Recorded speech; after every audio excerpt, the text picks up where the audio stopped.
رب اشرح لي صدری ویسر لی امری واحلل عقدۃ من لسانی یفقهوا قولی واجعل لی وزیرا من اہلی۔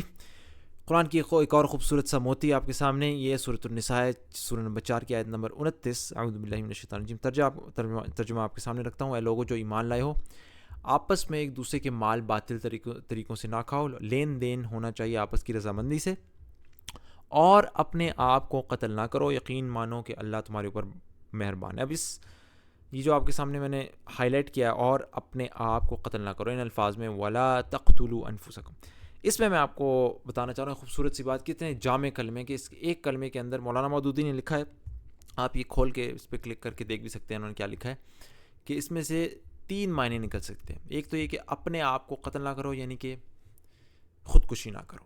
اگر اسے علیحدہ ایک فکرہ مانا جائے، علیحدہ سے ایک فکرہ مانا جائے سیپریٹلی اس آیت کے اندر،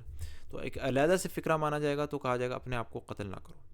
یعنی کہ خودکشی نہ کرو۔ اور پھر اسے علیحدہ سے اپنا ہی ایک فکرہ مانا جائے، الفاظ مانے جائیں، تو اس کا ایک اور مطلب یہ ہو سکتا ہے کہ آپس میں ایک دوسرے کو قتل نہ کرو، یہ دوسرا معنی۔ اور اگر اسے پچھلے الفاظ سے جوڑ کے دیکھا جائے کہ آپس میں ایک دوسرے کے مال باطل طریقوں سے نہ کھاؤ، ٹھیک ہے، اور اپنے آپ کو قتل نہ کرو، یعنی کہ اگر پیچھے سے جوڑا جائے تو اس کا تیسرا مطلب یہ نکلے گا کہ معاشرے کے اندر باطل طریقے سے مال کھانے سے اندر کی جو سوسائٹی ہے وہ خراب ہو جاتی ہے، اور اس کے اندر لوگ غلط طریقے سے ایک دوسرے کا مال ہڑپتے ہیں، اور اس سے کچھ بھی ہو سکتا ہے، معاشرہ خراب ہو سکتا ہے، بگڑ سکتا ہے، اندر جو ہیں وہ جرائم بڑھ سکتے ہیں، کرائمز بڑھ سکتے ہیں، اور اس سے پھر انسان اپنا آپ کو نقصان کرتا ہے، دنیا میں بھی اسے وہ چیز خراب نظام اسے نقصان کرتا ہے، لوگ اسے آگے قتل بھی کر سکتے ہیں پیسے کی خاطر، اور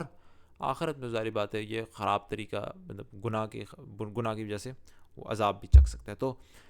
تینوں ہی معنی،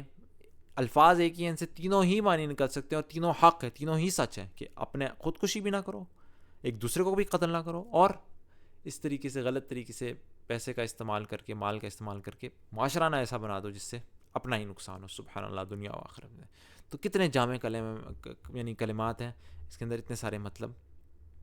نکلتے ہیں، سبحان اللہ۔ اللہ تعالیٰ ہمیں قرآن کی خوبصورتی کو اپریشیٹ کرنے کی توفیق دے۔ سبحانک اللہم و بحمدک، اشہد ان لا الہ الا انت، استغفرک و اتوب الیک۔